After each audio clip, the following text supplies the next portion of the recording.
esquerda voltou, o pessoal já estava com saudades, muita gente reclamando que vocês não estavam mais fazendo os programas, sempre foi um local,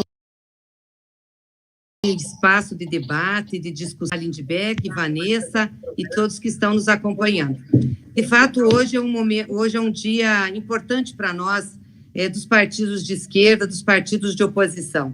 Não só para a reunião que nós fizemos, porque a gente já tem se reunido com frequência para fazer oposição no Congresso, para discutir propostas, mas eu acho que pelo fato de lideranças nossas estarem juntos nesse momento e assinando um manifesto como esse, né? Ter o Haddad, ter o Ciro, ter o Boulos, ter o Flávio Dino, ter os presidentes de partido, o Requião assinou também. Isso mostra que, apesar das diferenças que nós temos e das brigas que também acontecem aí no processo da política, há uma unidade forte em razão do momento que nós estamos vivendo. Todos nós avaliamos que é uma tragédia esse presidente da República. Ele é a verdadeira doença do Brasil. Impede que as coisas sejam feitas e, mais do que isso, coloca o Brasil em risco.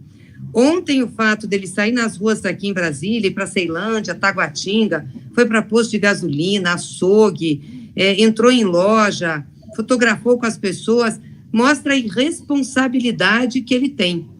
E a gente não sabe se ele está ou não contaminado com o vírus, porque o exame dele foi um dos 2 que não foram divulgados pelo Hospital das Forças Armadas. Também é possível que ele possa estar contaminado. Então, olha a irresponsabilidade. E como chefe de nação, ainda faz isso transgredindo regras e normas que o próprio governo dele fez, baixou, e que as organizações de saúde também. Então, está todo mundo muito estarrecido com a posição do Bolsonaro, né? E isso leva a um movimento desses partidos, nós estamos atuando em 7 partidos, leva um movimento desses partidos e dessas lideranças, ou seja, são lideranças que estão ajudando, estão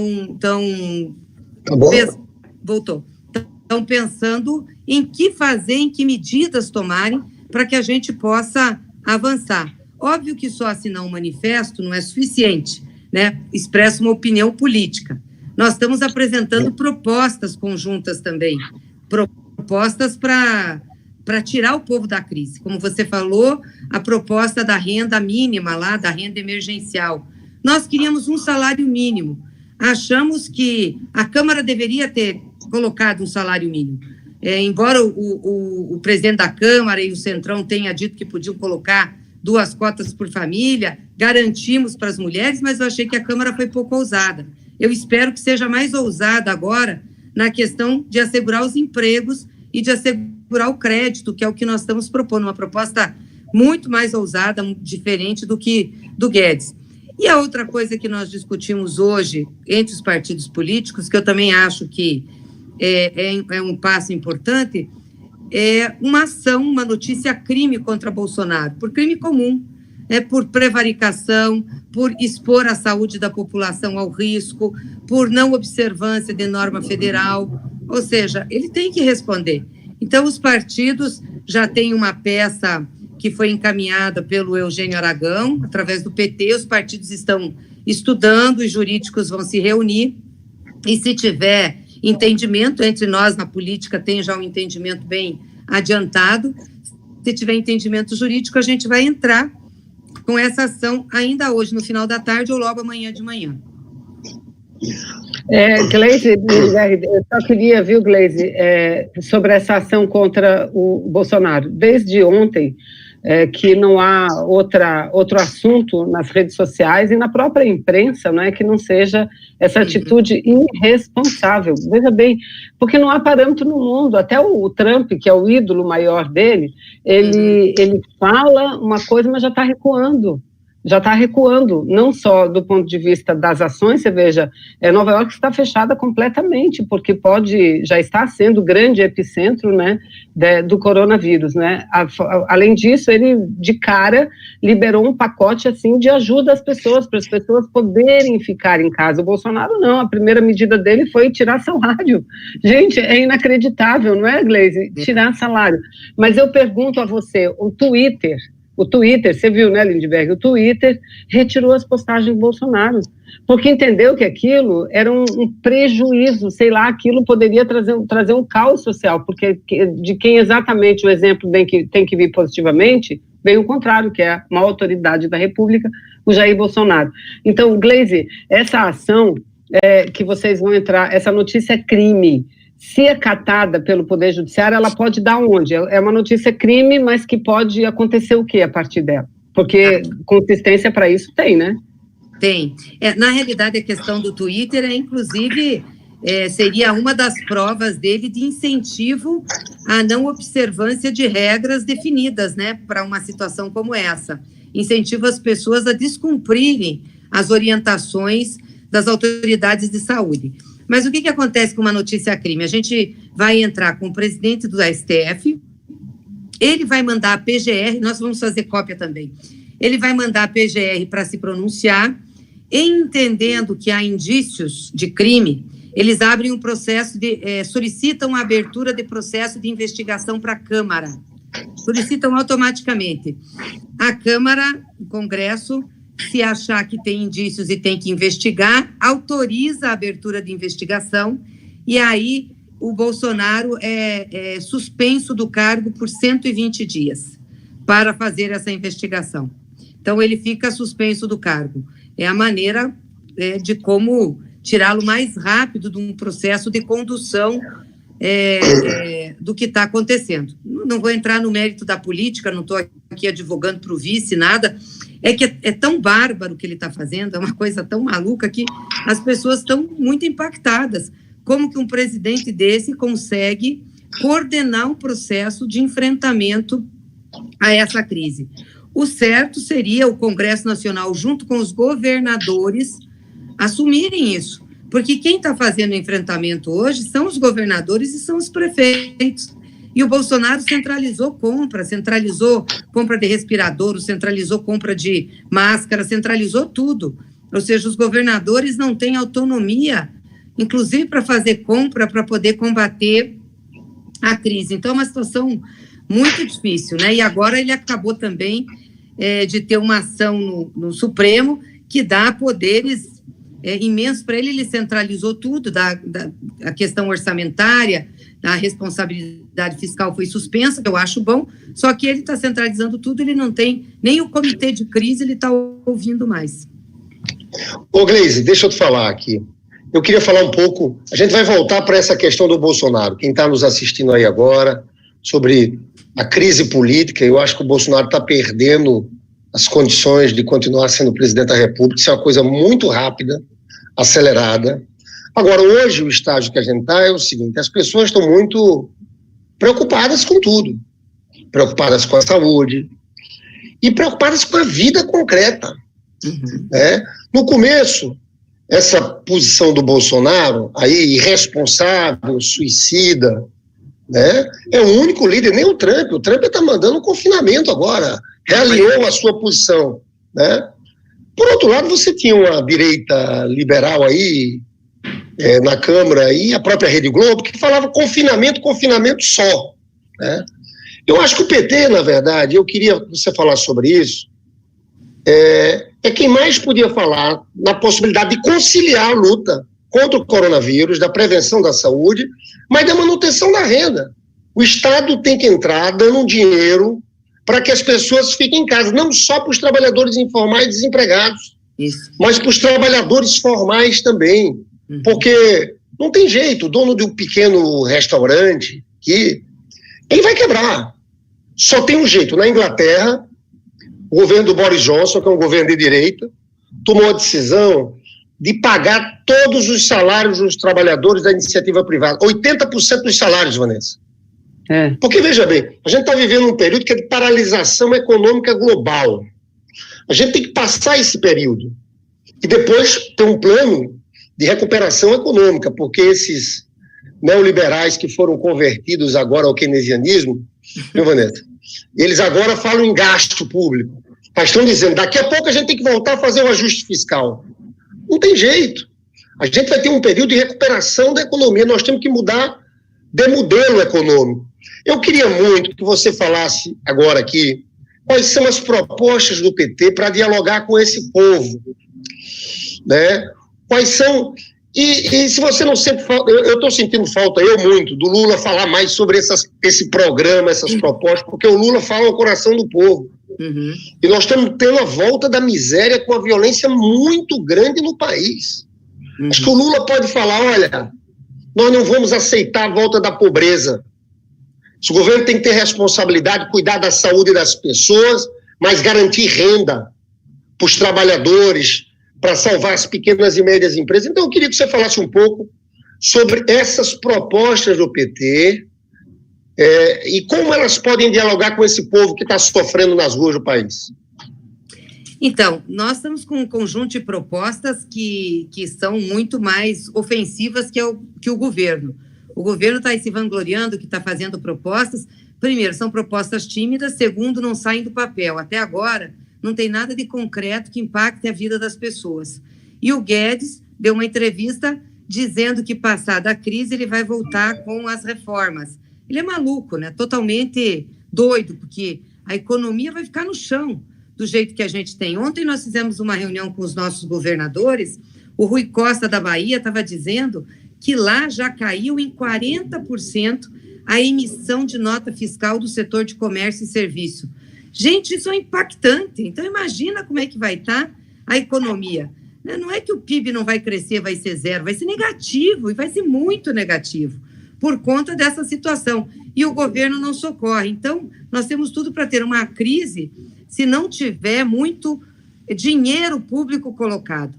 Então, nós apresentamos hoje, levamos para a oposição e vamos apresentar na Câmara, e desta vez vamos brigar muito com o Rodrigo Maia, com quem estiver lá, não vão aceitar posição rebaixada, que é o seguinte: o governo tem que entrar pagando as micro e pequenas empresas, os funcionários de micro e pequenas empresas que ganham até 3 salários mínimos, pagando na veia, passar o dinheiro direto condicionado à folha de pagamento para quem ganha até 3 salários mínimos. Para quem ganha mais, para micro e pequena empresa, o governo paga 75% do salário.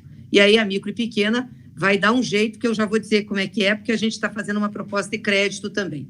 Para a média empresa, o governo também entra pagando 75% do salário. E para quem ganha mais de 3 salários, entra pagando 50%. Para que isso? Para garantir renda para as pessoas, renda. E para garantir que as pessoas fiquem empregadas, que elas não sejam demitidas. Porque o Bolsonaro tinha proposto lá, no início, a suspensão do contrato de trabalho. Ou seja, suspende o contrato de trabalho, negocia patrão e empregado, vê o que é que vai dar. Se não der nada, também não tem problema, o cara vai para casa. Isso é uma tragédia para as pessoas, né? É ficar sem renda. Bom, ao lado disso, dessa proposta, que é a garantia de salário com compromisso de não demitir, e principalmente esse foco em pequena e microempresa, que são as que mais empregam hoje. Então, nós estamos falando do comércio, nós estamos falando de serviços, e a maioria ganha até 3 salários mínimos. Acho que a maioria ganha até 2, para falar bem a verdade. Nós estaríamos garantindo quase que 80% dos trabalhadores da iniciativa privada. Isso tem um custo de 34 bilhões por mês. 34 bilhões por mês. Ao lado disso, nós estamos propondo um pacote de crédito. Não são os 40 bilhões do Paulo Guedes. São 300 bilhões de linha de crédito via Banco Central e via BNDES, com juros para micro e pequena empresa de 0%, e o máximo de juros para as outras empresas até a taxa Selic, que, aliás, é um absurdo o governo manter Selic de 3,75%. O mundo está trabalhando com taxa de juros negativa e o Brasil está trabalhando com uma taxa de 3,75%. É uma loucura isso. Tinha que cair para 0 a Selic aqui no Brasil. E essa linha de crédito vai ter uma carência de 24 meses para começar a pagar. A do governo, a proposta, são 6 meses. E na nossa proposta, a empresa vai ter 60 meses para pagar. O governo são 36. Para que essa linha de crédito, se nós vamos pagar, estamos propondo pagar o salário? Primeiro, para pagar a diferença dos salários de quem ganha mais de 3 e para pagar as outras coisas que a empresa tem. O aluguel, ela não pode deixar de pagar o aluguel, alguém está ganhando essa renda de aluguel. O aluguel, as contas de água e de luz, os impostos, se o governo não suspender, que o governo quer diferir, quer jogar para frente os impostos. Ou bem suspende, ou bem não cobra, ou então oferece uma linha de crédito barata que ele possa pagar tudo isso e não sair endividado no final. Qual é o objetivo? Terminada a crise, as empresas estão de pé, não fecharam as portas. Estão de pé e têm os seus funcionários contratados, elas vão seguir a vida. É isso que a gente quer. Porque se não for tomada uma medida assim, as empresas não abrirão as portas. E nós não precisamos nos preocupar com gasto. Além do Supremo agora ter acabado com a lei de responsabilidade fiscal e também com a questão do orçamento, do limite orçamentário, nós já estamos no estado de emergência. E o Brasil tem condições para pagar isso. Emite moeda, emite dívida, gasta, o Estado não quebra. Depois nós vamos ver o que nós vamos fazer com a dívida. Não há problema nenhum o país ter dívida. E nós não vamos correr risco de inflação, porque nós vamos entrar numa depressão econômica. Então, ou a gente faz isso. São políticas que estão sendo adotadas no mundo, já foram adotadas na nossa história. Ou nós não vamos ter paz. Nós vamos ter uma convulsão social, nós vamos ter crise econômica grave e o Brasil não vai conseguir sair do problema que nós vamos enfrentar, não só do ponto de vista da saúde, mas principalmente do ponto de vista da economia. Ô Gleice, Lindbergh, primeiro eu quero dizer que as medidas estão acertadíssimas. E, em cima delas, eu queria fazer um comentário para que a gente pudesse aqui evoluir no debate. Primeiro é isso que a Gleice diz, eu acho que a gente tem que destacar. O Bolsonaro não tem nenhuma desculpa, desde que a lei da emergência foi aprovada, e agora, como a Gleice diz, com a decisão do Supremo, para não largar o dinheiro. Ele tem que largar, ele tem que pagar tudo logo, ele tem que dar dinheiro das pessoas, isso. Não tem desculpa nenhuma. Se o dinheiro não sai, a culpa é única e exclusiva do senhor Jair Bolsonaro. Primeiro é isso. Segundo, Gleice, você fala nessa proposta do crédito para as micro e pequenas empresas, porque eu creio também que vocês, pelo menos em parte, talvez tenha que aumentar um pouco mais ali na frente, mas já garantiram uma sobrevivência para os MEIs, para os informais, para aqueles que estão desempregados mesmo, né, de ter uma renda mínima para poder sobreviver e ficar dentro de casa, porque a hora agora é ficar dentro de casa. Agora, se ficar dentro de casa não significa destruir a economia, basta fazer isso que está sendo feito no mundo inteiro, injetar dinheiro, porque quando sai da crise, as empresas saem robustas, não saem caídas, né? Está tudo lá esperando para retomar a vida. Agora, Gleice, é muito grave. Eu, por exemplo, quando eu vi a primeira vez na televisão a propaganda, eu não acreditei no que eu estava ouvindo. Agora, eles estão fazendo em todos os jornais. Eu estou me referindo aos bancos, e aqui, em especial, ao Bradesco, Itaú e Santander.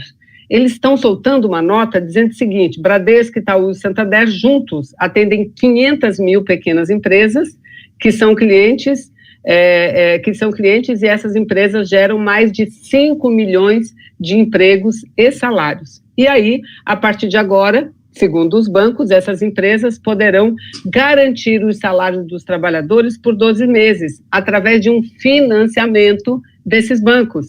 Um financiamento cujos juros, eles escrevem aqui, é de apenas 3,75% ao mês. A Selic. Olha só, o valor da Selic. Apenas, eles colocam assim, tá aqui, eu vou ler, com um financiamento de até 3 anos. Mas um financiamento de até 3 anos, com juros de apenas, 3,75% ao ano. Olha só, olha só. A proposta do Guedes, Vanessa. Mas aí embaixo, olha aí embaixo, esse programa é criado em parceria com o Tesouro, o Banco Central e o BNDES.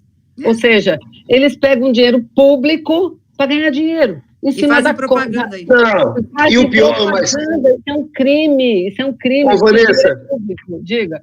Você veja que o dono de um pequeno comércio, o dono de um restaurante, numa situação como essa, a última coisa que a pessoa quer é pedir empréstimo, crédito para pagar o salário do trabalhador. Isso não vai acontecer. O que vai acontecer é que vai haver demissão. Eles vão afastar os trabalhadores. Por isso que eu acho que é importante ressaltar a proposta que a Gleice falou aí, que nós estamos indo em cima de uma experiência que está sendo feita em vários países do mundo. Primeiro que fez foi a Inglaterra, que é do Estado pagar o salário do trabalhador, com a cláusula para evitar a demissão. Isso. Porque essa história que você falou aí de banco emprestar, isso não vai funcionar. Quem danado vai numa dessa, de pedir crédito, no meio de uma crise dele, já está quebrado. Ele vai pedir mais empréstimo? Gente, ganhar dinheiro em cima da miséria, essas instituições financeiras, isso, olha, esse governo, esse Guedes, esse Bolsonaro, eles são os responsáveis por isso. Esse é outro ponto importante que a gente vai ter que discutir nesse processo, que é a reforma tributária. Porque no Brasil, infelizmente, os bilionários não pagam impostos. Você tem, por exemplo, só em 2 países do mundo, Brasil e Estônia, você tem isenção total para distribuição de lucros e dividendos. O trabalhador recebe o salário. Um acionista do Banco Itaú, que tem um lucro extraordinário, ele recebe lucros e dividendos. Sabe quanto é que ele paga de imposto? 0. Isso é um escândalo, mas que tem que estar nessas discussões aí sobre o futuro, sobre como reerguer esse país, que é essa discussão sobre o sistema tributário. Agora, Vanessa, a proposta do sistema tributário que poderia ser votada agora para ajudar e tem condições é o imposto sobre lucros e dividendos, o que daria um recurso muito significativo também para ajudar. Mas o nosso problema não é fonte de recurso, é isso que a gente tem que deixar claro. Numa situação de crise como essa, nós não precisamos buscar fonte de recurso, nós precisamos gastar o que for preciso gastar, nem que tenha que endividar o Estado. Depois você vai atrás de fonte de recurso para equilibrar, você vai fazer alongamento da dívida, ou seja, a tua dívida tem que ser sustentável no período. O que não pode é o governo ficar parado. Vai começar hoje uma campanha, paga já Bolsonaro, paga logo Bolsonaro. É bom a esquerda entrar aí também nessa campanha, que é para pagar já o seguro que nós votamos na Câmara. Nem esse 600 ele não quer pagar. É triste, viu, esse governo. Gleice, esse ponto que você levantou é muito importante, porque as pessoas às vezes confundem com orçamento familiar, de onde vem o dinheiro. Olha, todos os países do mundo, sem exceção, nesse momento, o que estão fazendo? Emitindo moeda, na verdade, aumentando a dívida. No momento que a gente pode ter uma depressão econômica, só isso pode ajudar na recuperação econômica. E a gente aprendeu na história desse país, a dívida só melhora quando a economia cresce. Então, nesse momento, vale muito mais você gastar. O Lula, quando entrou na presidência da República, Vanessa, a relação dívida-PIB era 60% do PIB. Chegou a 34% no governo da presidenta Dilma. Porque cresceu a economia. Porque cresceu a economia, porque a relação dívida é sobre PIB. Entendeu? Esse é um ponto importante. Agora, eu queria entrar num tema aqui que é espinhoso. Eu estou convencido que a primeira questão que a gente tem que fazer é falar com esse povo. Um povo que começa a se decepcionar, até que votou em Bolsonaro, começa a se decepcionar com ele. Né? Então, essa para mim é a questão central. Mas tem uma questão que vem e ganha espaço muito aqui na esquerda, que é o seguinte: o Bolsonaro está perdendo as condições de governabilidade. Ele pode chegar numa situação em que ele esteja inviabilizado como presidente da República. E aí, o que fazer? Qual é a proposta a ser colocada como centro aqui no país? Eu sei que esse tema é espinhoso, Gleice, mas eu queria que a gente começasse a abordar um pouco aqui. Pode ser. Bom, primeiro dizer para vocês que nós estamos entrando com essa notícia crime, que ela tem um impacto sobre o mandato do Bolsonaro. Se ela for aberto o processo de investigação, ele sai da presidência. Obviamente que num caso como esse assume o vice-presidente. Não sei se é uma coisa tão vantajosa, né? Talvez não seja tão translocado, mas do ponto de vista da economia, das coisas, não sei se vai mudar muita coisa, não. Qual que é o problema? Eu acho que o Bolsonaro está caminhando, está indo para um caminho que vai ser muito difícil a sustentabilidade dele no comando do país. Porque a base que apoiou ele, e mesmo a base parlamentar, começa a ficar muito, digamos assim, não está achando demais o que ele está fazendo, né? Não está bem, está achando demais o que ele está fazendo. Então, é possível que caminhe. Daria um impeachment agora? Abririam um impeachment agora? Não acredito, não abririam. Até porque a visão deles também é que tem medidas mais importantes, etc. O problema do impeachment qual é? O impeachment leva de 7 meses a 1 ano para ser feito, não é imediato. Então, não solucionaria a situação emergencial que nós temos hoje, que é de suspender ou de tirar Bolsonaro porque ele não está conseguindo dar conta do processo no país. E mais do que isso, vai requerer da Câmara uma atenção política, um trabalho político muito grande, né, para preparar o processo. Eu acho que nesse momento agora, nós temos que concentrar os nossos esforços para votar medidas para salvar o povo brasileiro, salvar a economia brasileira, fortalecer a saúde. Pode ser que o impeachment seja um caminho lá na frente, quando tem as condições para que ele se instale. Agora, é bom dizer para todo mundo que está nos ouvindo, inclusive o pessoal da esquerda, que impeachment sempre é uma saída por cima, e ele só se verifica quando os acordos estão feitos. Não tem uma saída que seja popular com o impeachment, mesmo com o povo na rua, porque o resultado do impeachment está dado, é o vice-presidente que vai assumir. Então, vai depender do que o vice-presidente vai ter de força e articulação com os setores da institucionalidade brasileira para o impeachment se viabilizar. É isso que a gente tem que entender. Não é que eu seja contra, não, eu acho que vai chegar uma hora que talvez seja essa a saída. Mas eu não sei se o pessoal está entendendo isso, porque isso é importante ficar claro. Não existe saída por baixo, a não ser que a gente aprove uma proposta de emenda constitucional do Henrique Fontana e Paulo Teixeira, que está aí, que diz que numa situação de impeachment tem que se chamar nova eleição. Porque a única alternativa para o povo participar é uma nova eleição.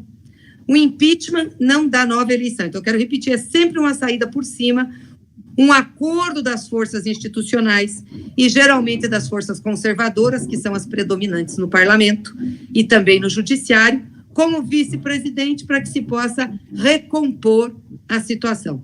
Pode melhorar um pouco do que é Bolsonaro? Pode, né? Porque Bolsonaro é tão ruim, que acho que a gente tem que ir pela escala, né, de vencer essa situação. Mas é importante as pessoas terem isso claro, né? O que nós temos na vice-presidência da República é um homem, um general de reserva, que deu uma declaração, não sei se vocês lembram, na época do impeachment da Dilma, que ele disse que a Dilma tinha que ser empichada, mas quem tinha que assumir eram os militares através de um golpe.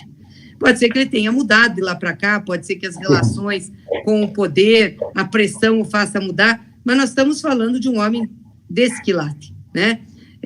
Pode ser um pouquinho melhor que o Bolsonaro, mas é desse quilate, só para a gente entender o jogo que é. O que nós precisaríamos para a saída do país seria uma saída popular, ter eleição, né? Agora eu acho que a gente não tem como mexer com isso nesse momento, nesses próximos 40, 60 dias, acho que a gente tem que ter foco para ajudar o Brasil, para ajudar o povo, para votar as medidas, o Congresso tem que pressionar o governo para soltar os recursos e temos que ir agindo com medidas judiciais. Eu quero saber o que o Supremo vai fazer, quero saber o que o ministro Toffoli, presidente do Supremo, vai fazer com uma notícia crime, vai despachar para a Procuradoria e o Aras vai fazer o quê? Vai sentar em cima como se nada tivesse acontecido? Vai ser corresponsável pelas atitudes de Bolsonaro? Então, acho que a gente tem que pressionar as instituições, aumentar a voz, pressionar a Câmara e o Senado. Não dá para ter proposta rebaixada, não dá para ir por negociaçãozinha, não. Tem que ir com o máximo que a gente consegue, tem que fazer, sim, uma pressão para isso aprovar. E a esquerda e a oposição não podem aprovar qualquer proposta achando que isso derrota Bolsonaro. Não derrota. Ou a gente aprova uma proposta que ajude o Brasil, ou então nós não vamos servir para nada naquele Congresso Nacional. Muito bem. Vanessa, depois quero dar minha opinião. Não, eu quero falar do ponto de vista do que do que unifica as oposições, porque eu acho que está de bom tamanho, eu acho que está na dose correta e que é isso que a Gleisi coloca. Se a gente lê a nota, e é bom que todo mundo procure ler a nota, ela já está em todos os sites, em todos os canais, a gente vai publicar muito essa nota também, não é? Ela diz em determinado trecho o seguinte, que Jair Bolsonaro é o maior obstáculo à tomada de decisões urgentes para reduzir a evolução do contágio e salvar vidas, não é? Então, é uma nota que registra bem isso, e diz lá mais assim, em seguida, Bolsonaro não tem condições de seguir governando o Brasil. É óbvio.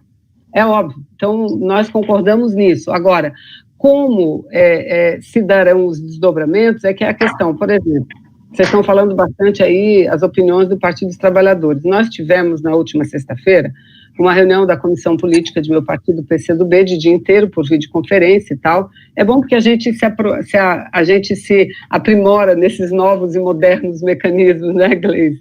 E esse foi um debate, assim, central. E eu percebi que a maioria das pessoas, como eu penso, acha o seguinte, que o Bolsonaro, nessa ideia louca, você veja, não há diferença da forma como ele está agindo agora, de como ele agiu desde a primeira hora que assumiu a presidência. Ou seja, o governo dele vai de um lado e ele vai de outro.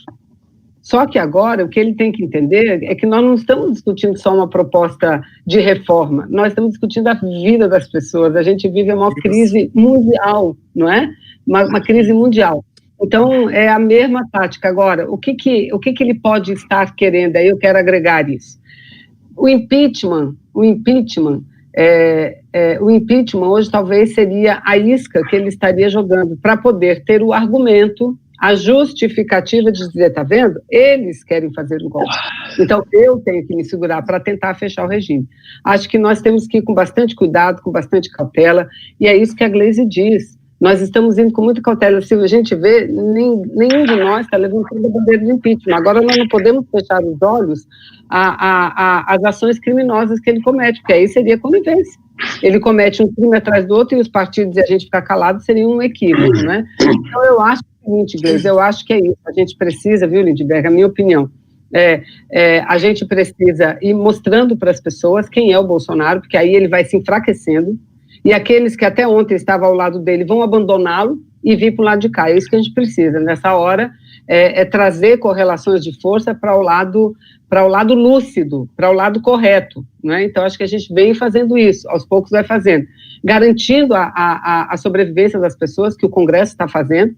Agora, fica os filhos dele, vocês já viram, divulgando, porque ajuda do Estado, R$600. Opa, ele queria dar 200. Ele queria dar 200, é isso que tem que dizer. Aí publicou, dizendo, porque vão ter 10 milhões de testes urgentes. Opa, por que ele não disse que 5 milhões dos primeiros são doados pela Vale? Olha, outra coisa, Gleisi, ficar elogiando esse ministro da Saúde, esse ministro não preparou o Ministério, não preparou a saúde pública para enfrentar isso. Os testes já eram para estar aqui no Brasil, há pelo menos uns 3 meses, 3 meses, ele não fez nada disso. Nada, absolutamente nada, e agora fica um tati-bitati, hora com o Bolsonaro, hora fora do Bolsonaro, é aquela coisa louca, né? Mas eu acho que é isso, eu acho que esse momento o povo, a gente tem que agir o certo em defesa do povo, que isso por si só vai trazer um desgaste profundo para ele, profundo, e quem sabe a gente consegue, de uma forma ou de outra, abreviar esse insano, o mandato desse insano que governa o nosso país. Olha, eu quero entrar um pouco nesse tema. Eu acho que vocês duas foram muito bem ao falar desse tema. Primeiro, eu devo dizer uma coisa. Eu acho que o central, como colocado pela Gleisi, é falar da vida do povo nesse momento, ter propostas concretas. Porque esse presidente da República, na verdade, volto a dizer, tem uma política que é uma política de matar o povo, de colocar entre o vírus e a fome, né? Agora, veja, o presidente da República, para ser afastado, a popularidade dele tem que ir lá embaixo. Então, nós temos uma tarefa inicial aí que é desgastar, mostrar para esse povo brasileiro que esse cara não tem condições de continuar na presidência da República. E, para mim, ele pode, daqui a pouco, estar inviabilizado como presidente da República. Aí é onde entra um dilema para nós da esquerda. Eu, sinceramente, pessoal, eu custo acreditar que setores defendem o impeachment com o posse do Mourão. Porque determinados setores que defendem essa política neoliberal, que apoiaram o Bolsonaro, pode querer, esse homem é um louco, vamos botar o Mourão, deixar Guedes, deixar Moro. Isso, para mim, é completamente insuficiente. E a gente está começando um processo, pessoal. Veja bem, o impeachment do jeito que é hoje, a gente está dizendo para eles, olha, Rodrigo Maia, Rede Globo, vamos fazer uma aliança com a gente que vocês vão governar via Mourão. Eu, sinceramente, acho rebaixado. Eu acho que a gente vai ter que ir para o fora, Bolsonaro, eleições. Agora, gente de esquerda, para mim, falar de impeachment, começar o jogo, porque nós estamos num jogo que é no tempo, com a proposta de impeachment, Na verdade, parece uma coisa de esquerda, mas, na verdade, é uma alianção, entregando o poder a essa turma. Eu acho horrível, horrível, horrível, horrível. Eu sou a favor do fora Bolsonaro com eleições. Impeachment, não. Acordão por cima para dar morão e continuar a mesma política neoliberal? Não. Pode ser que a crise seja tão grande que lá à frente a gente seja colocado numa situação como essa. Nós vamos ter que decidir. Sim. Agora, começar o jogo é, na verdade, anular a esquerda. O que eu acho que tem que ter cada vez mais é uma postura ativa da esquerda. Para mim, tem 3 blocos nesse país. A extrema-direita do Bolsonaro, uma direita neoliberal, porque isso não é centro. Eu vejo gente falando centro neoliberal. Rodrigo Maia não é centro, Rede Globo não é centro, Mourão não é centro. É uma direita neoliberal. E nós aqui no nosso campo. Nenhum nem outro nesse momento. Eu sou contra essa proposta do impeachment, na verdade, é a grande aliança com a direita neoliberal. Eu sou fora Bolsonaro. Esse cara não tem condições de governar esse país. Eu acho que a gente pode ir para uma crise de tal dimensão em que a gente consiga dialogar com o povo, com uma saída como essa tem que passar pelo voto popular. Agora, eu concordo com vocês. Se a gente ficar discutindo isso nesse momento, a gente vai dar razão ao Bolsonaro, à turma do Bolsonaro, que quer utilizar isso, inclusive fechando o diálogo nosso com a parcela importante do povo. Eu ontem estava vendo um vídeo, que eu inclusive vou divulgar hoje à tarde, de um deputado, é um deputado do Bolsonaro, que tem muita força, é um cara que fala, que é um deputado aqui do Rio de Janeiro, Ottoni de Paula, né? E ele dizia assim, olha pessoal, ele tentava acalmar a turma dele, dizendo assim, Bolsonaro tem uma estratégia. Aí tem hora, Gleice, que ele diz assim, vocês vão ver, a fome vai começar a vir. E daqui a uma semana nem a classe média aguenta. Então essa tese do confinamento vai ser derrotada. É como se eles tivessem ali um caminho, que é essa chantagem com o povo. Por isso que eles estão atrasando a liberação desse recurso. Por isso que é tão importante essa campanha, paga logo, né? Mas ele dizia mais. Esse pessoal está querendo o impeachment agora e tal, tal, tal. E eu estava vendo lá nos comentários, eu via muita gente dizendo, olha, eu votei no Bolsonaro, não estou concordando com a condução dele dessa crise. Mas impeachment agora é errado, eu também não concordo. Então a gente tem que ter um cuidado, nesse momento de crise, de não parecer só que a gente está só na briga política, querendo tirar isso, querendo tirar aquilo. Então, eu concordo que o centro nosso aqui tem que ser propostas para ajudar o povo a enfrentar essa crise, porque a crise no meio da rua é gigantesca. Estou morando aqui no Rio de Janeiro, no bairro que eu estou morando aqui, Vanessa, cara, a população de rua dobrou. Estou falando de 15 dias atrás para cá. Tem muita gente que é da Baixada Fluminense, que é de fora, que na verdade está dormindo na rua. Porque a questão da fome virou uma questão muito concreta, então a gente tem que conseguir falar para esse cara, e eu acho que a gente tem um instrumento que é muito valioso, que se chama Luiz Inácio Lula da Silva. Esse cara não quer escutar ninguém, mas esse cara topa escutar o Lula, por isso que eu acho que o papel do Lula nesse momento de crise é um papel muito importante. Então era essa a minha opinião sobre essa discussão que existe aí. Antes da Gleice falar, eu quero dizer o seguinte, pelo que eu entendi, Lindbergh, eu acho que de formas diferentes, tanto a Gleice como você, como eu, a gente defendeu a mesma coisa, nós não somos embanderados do impeachment, seria um equívoco, mesmo porque eu acho, que é isso que esse deputado que eu nem conheço, esse tal de Ottoni aí do Rio de Janeiro, é o que ele diz, eles querem um motivo para fechar o regime, porque não esqueça, ele é militar, eles não, agora o nosso papel qual é nesse momento? É isso que é desmascarar, eu não diria nem desgastá-lo, porque ele por si só se desgasta, é mostrar à população quem é Bolsonaro, porque a partir do momento que dos 30% que ele tinha, agora ele tem mesmo seguro, que são pessoas que pensam como ele, que querem golpe militar e tudo mais, eu acho que não passa de 10%. Então, os 10% ficariam com ele, mas 10% é insuficiente. Então, se a gente trouxer as pessoas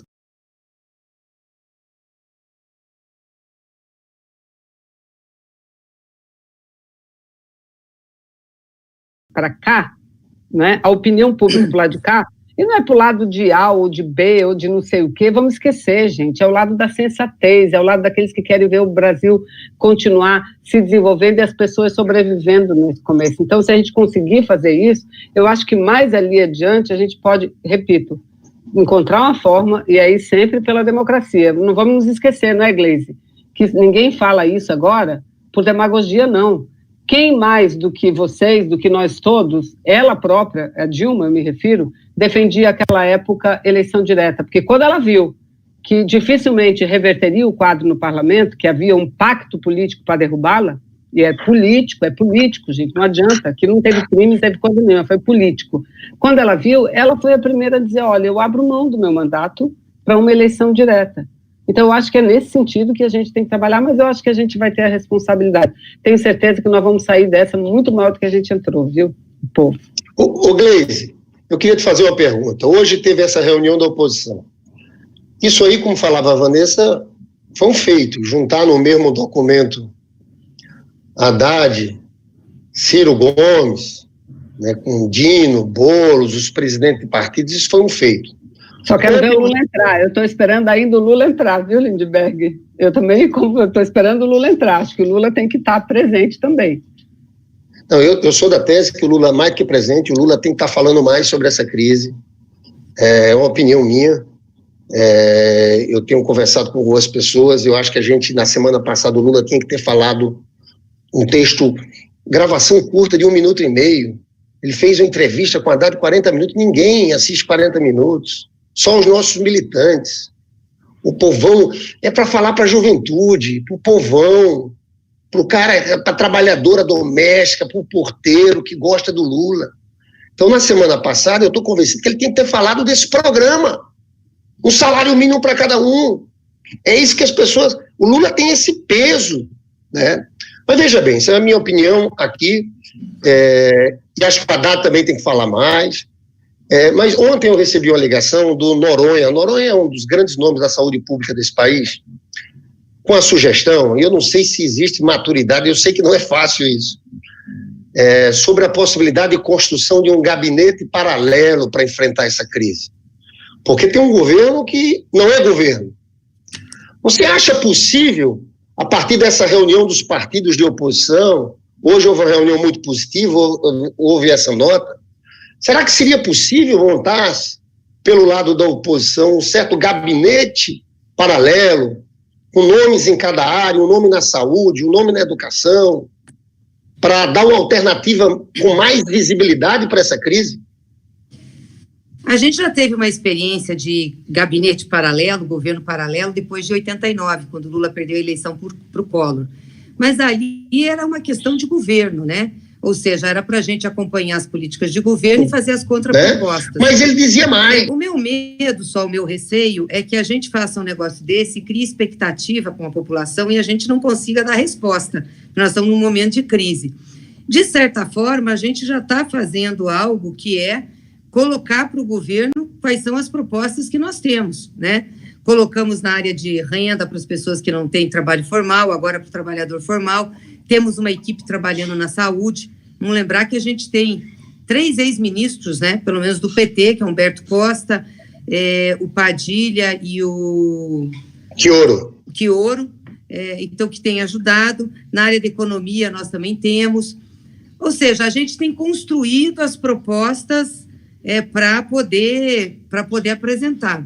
Teria que ver com os partidos de oposição, ver com o pessoal, para saber que nível atuaria um gabinete paralelo como esse, e também não achar que a gente possa criar uma expectativa de solucionar as coisas com as pessoas, né? Mas seria bom a gente ter um porta-voz da saúde, um porta-voz da economia, para que falasse, né, sobre as medidas do governo. Agora, eu concordo que a grande fala aí é a fala do presidente Lula. Ele fez uma entrevista longa, a gente cortou alguns trechos, mas eu acho que ele tem que se dirigir mais e de forma mais clara e efetiva para falar com o povo, para dizer o que é que nós estamos pensando, o que ele pensa, pedir para parar, para as pessoas não irem trabalhar, ficarem em casa, mas ao mesmo tempo cobrar do Estado, para que o Estado dê as condições. Enfim, eu acho que ele é o grande porta-voz que a gente tem aí para falar com a maioria do povo brasileiro. Lindbergh, Gleisi, deixa eu só dar uma notícia que eu estou coçando. Esse Bolsonaro, a gente só faz bobagens, a gente está comentando muito a ida dele ontem em Ceilândia, na cidade satélite de Brasília. Vocês viram, ele andava assim, colado das pessoas, não é? Uma coisa assim, sabe? É provocativo, aquilo lá é provocativo, porque ele não é imbecil, ele não é, burro ele não é, né? Ele é ditador, ele é fascista. Ele não é imbecil, beleza?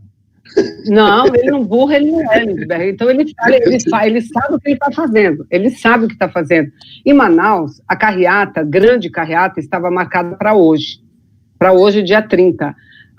O Poder Judiciário lá no estado, viu, Gleice, cancelou a carreata, impediu que tivesse. Só que eles, né, uma turma, fez uma pré-carreata no dia 27, na última sexta-feira, coordenada, sabe por quem? Pelo superintendente da SUFRAMA. Que tal?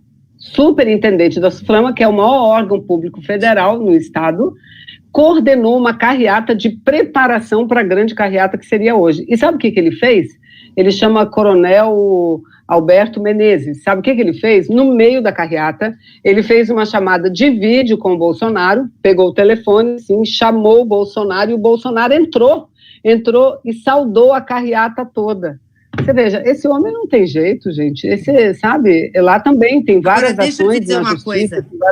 Em alguns lugares onde aconteceram as carreatas, elas foram enxotadas, viu? Rio Grande do Sul teve uma manifestação contrária, o pessoal julgando coisa contra os carros. E João Pessoa também. Que a orientação em algumas carreatas era assim, ó, não saia do carro, se proteja. Ou seja, fazendo carreata para botar o povão para trabalhar. Quer dizer, o povão pode ir trabalhar, pode pegar ônibus, metrô, aí os bacana no carro querem ficar fechadinho, depois eles sobem para os seus apartamentos e ficam lá. O que a gente precisa entender é o seguinte, a quarentena não pode ser privilégio de classe, gente. Não pode ser só dos ricos e da classe média. Ou é para todo mundo, então todo mundo vai se ferrar, não tem jeito.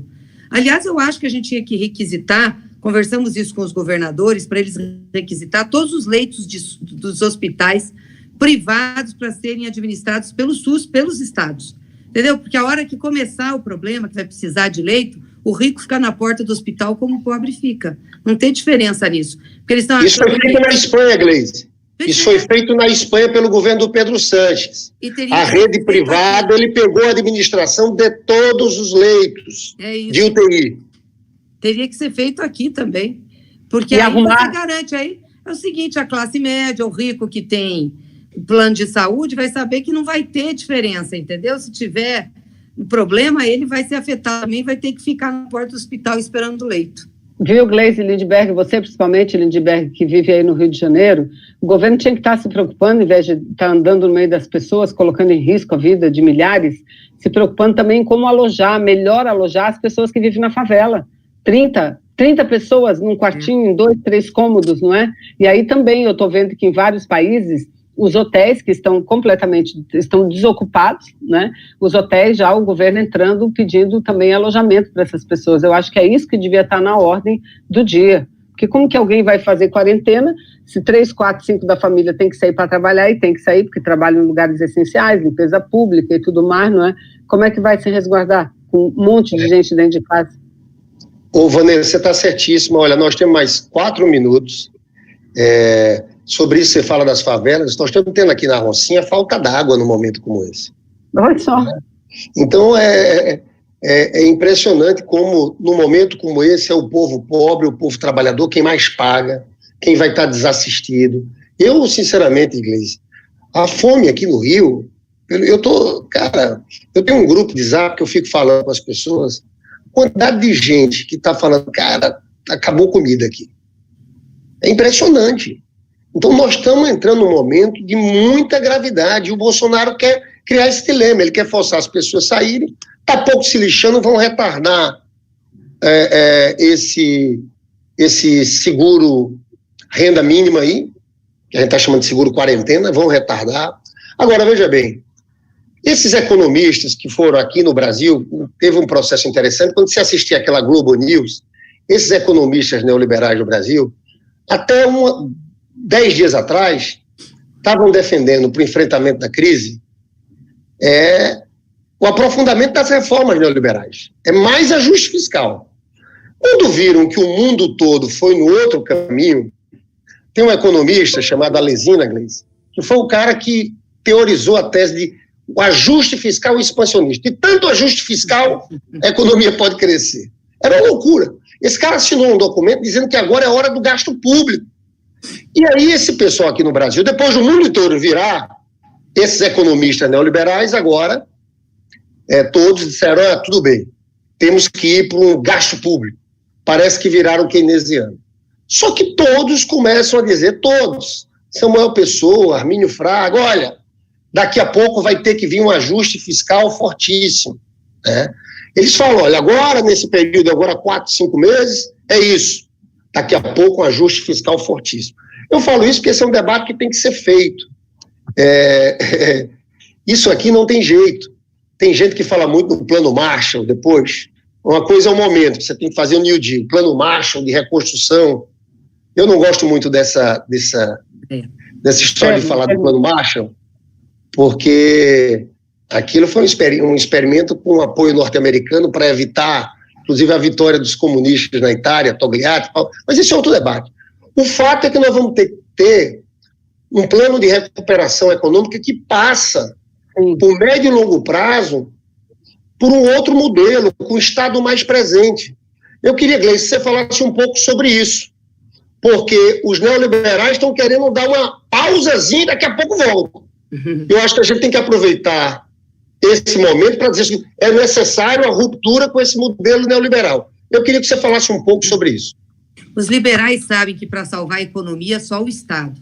Essa história de Estado mínimo é quando eles estão disputando, numa situação de mais normalidade do capitalismo, os recursos do poder público. Então tem que ser mínimo para as pessoas, mas máximo para eles. Vamos lembrar que uma dívida grande ou uma dívida pequena tem relação com o endividamento privado e com a quantidade de moeda que tem. A questão das aplicações financeiras, a taxa de juros, enfim. Então, a gente sabe como é que eles jogam. Mas eles estão vendo que o negócio vai degringolar, não tem jeito. Eles não vão sustentar, porque é uma crise que começou na economia real, diferente da 2008, que foi uma crise financeira. Essa é uma crise na economia real. E vai chegar no sistema financeiro. Vai chegar, não tem como não chegar. Então, eles estão vendo que a coisa está perdida. Se o Estado não ajudar a economia real, eles vão ter problema. Vai ter quebra, vai ter problema de banco, vai ter problema na área financeira, vai ser dose. Então, eles estão pedindo isso. Mas já estão alertando que, olha, passado isso, a gente vai fazer ajuste de novo para manter o financeiro. Passado isso, nós temos que mostrar para as pessoas e para o mundo qual é o papel do Estado, para que o Estado serve, como que a gente tem que fortalecer o Estado, e que não tem economia que seja sustentável, que não seja uma economia que distribua renda, que as pessoas tenham renda a seu dispor, tenham trabalho, consigam sobreviver, entendeu? Ter dignamente vida. Não pode ser uma economia com a exclusão que nós temos hoje no Brasil, com a diferença de renda que a gente tem, com 12, 13 milhões de aposentados, com gente em subemprego, ganhando menos de um salário. Isso não tem sustentação. Então, qualquer crise abala aqui. Então, nós temos que fazer agora, daqui para frente, além de botar o Estado com peso, é fazer a disputa ideológica, sim, sobre que tipo de capitalismo, já que nós estamos fazendo a Revolução Socialista, que tipo de capitalismo a gente quer. Não pode ser esse que está aí, não pode ser, porque ele é insustentável, ele não tem condições de continuar. E a renda, como está hoje, né, ou seja, você tem um acúmulo de renda na mão de muito poucos, faz o mundo ser o que é, né? Tanto de violência, de instabilidade e de não poder enfrentar uma crise como essa na área de saúde. Então, não tenho dúvidas que nós estamos começando um grande embate. Será épico esse embate aí na questão da economia, porque acho que tem que aproveitar esse momento para mostrar o papel do Estado, colocar o Estado gastando e depois defender com unhas e dentes isso, não fazendo mais as mediações que eles sempre querem que a gente faça. Mas aproveitar, eu estou vendo aqui que deu o tempo, né? Está acabando o programa. Agradecer aí a oportunidade, parabenizar que vocês voltaram, estava todo mundo sentindo muita falta, viu, da esquerda. Acho que é muito legal, um espaço de debate importante que a gente precisa ter. Também agradecer a todos. Pelo menos enquanto a gente estiver confinado, o programa vai existir. Não, mas depois também. Agradecer a todo o pessoal que está aí, que nos acompanhou, né? Mandar um abração para todo mundo. Abraço, Vanessa, Lindbergh, e até a próxima. Vamos acompanhando as coisas aí. Olha, eu acho, antes de dar tchau para todo mundo, viu, Lindbergh, dizer essa fala final da Gleisi, que a gente assina embaixo, dizer o seguinte: nós temos que começar mostrando para as pessoas o quanto é equivocada essa política de privatização. Serviço público tem que ser coordenado pelo Estado, é energia, é água, é saneamento. Eu acho que começar por aí, que aí o povo vai entender. Não adianta só liberar 2 meses da conta, porque lá na frente vai ter que pagar. O Estado poderia garantir, no mínimo, isso também para as pessoas, tá certo? Valeu, Gleisi, obrigada. Valeu, Lid. Valeu!